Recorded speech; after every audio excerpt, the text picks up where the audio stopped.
The clear problem with the outlawing of insult is that too many things can be interpreted as such.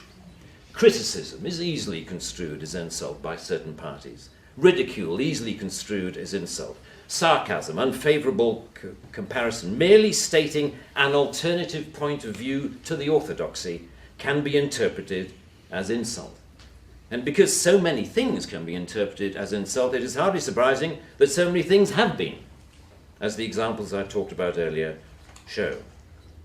Although the law under discussion has been on the statute book for over 25 years, it is indicative of a culture that has taken hold of the programs of successive governments, that with the reasonable and well-intentioned ambition to contain obnoxious elements in society, has created a society of an extraordinarily authoritarian and controlling nature. That is what you might call the new intolerance, a new but intense desire to gag uncomfortable voices of dissent.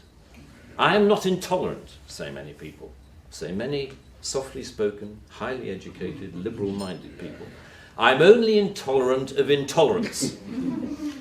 And people tend to nod sagely and say, oh yes, wise words, wise words. And yet if you think about this supposedly inarguable statement for longer than 5 seconds, you realize that all it is advocating is the replacement of one kind of intolerance with another, which to me doesn't represent any kind of progress at all.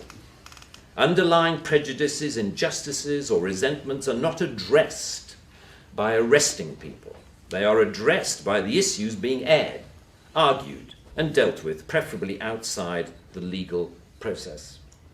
For me, the best way to increase society's resistance to insulting or offensive speech is to allow a lot more of it.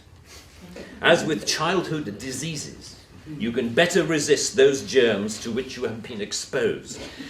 We need to build our immunity to taking offense so that we can deal with the issues that perfectly justified criticism can raise.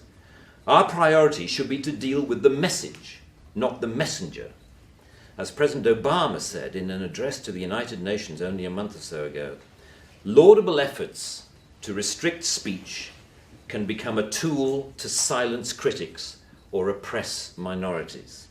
The strongest weapon against hateful speech is not repression, it is more speech.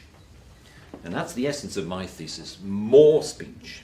If we want a robust society, we need more robust dialogue, and that must include the right to insult or to offend.